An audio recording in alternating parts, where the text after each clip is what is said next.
Hello friends, இன்றைக்கி Sunday special நம்ம வீட்டில் சிக்கன் ரோஸ்ட்டு தாங்க பண்ண போகிறோம். என்னோடய ஸ்டைலில் எப்படி பண்ணுறதுன்னு பார்க்கலாம் வாங்க.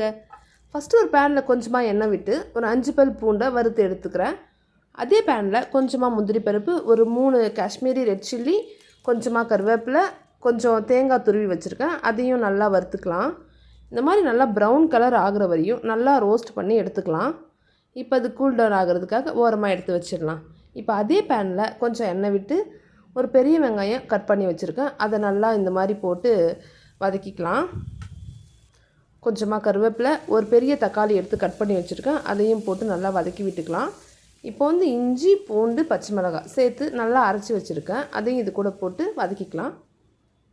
இந்த ஸ்டேஜில் நம்ம எடுத்து வச்சுருக்க சிக்கனை இது கூட போட்டு நல்லா வதக்கிக்கலாம். சிக்கனில் கொஞ்சம் கொஞ்சமாக நீர் விடும். அதனால் ஒரு 10 நிமிஷத்துக்கு மூடி போட்டு நல்லா வதக்கிக்கலாம். வதங்கிறதுக்காக கொஞ்சமாக கல்லுப்பு சேர்த்துருக்கேன். பாருங்கள், இப்போ இந்த சிக்கன்லேயே நிறைய தண்ணி விட்டு நல்லா குக் ஆகியிருக்கு. இப்போது நம்ம தேவையான மசாலாவை சேர்த்துக்கலாமா?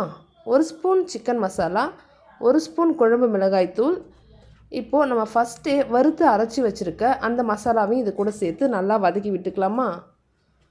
எல்லா இடமும் பரவுற மாதிரி நல்லா வதக்கி விடுங்க.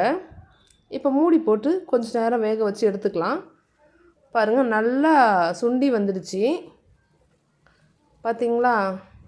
இதில் நம்ம அந்த தேங்காவை வறுத்து அரைக்கிறதால நல்ல ஃப்ளேவர் நல்லா வரும். இப்போ நம்மளோட சிக்கன் ரோஸ்ட் ரெடி ஆகிடுச்சு. கொஞ்சமாக மல்லித்தழை போட்டு இறக்கிடலாம்.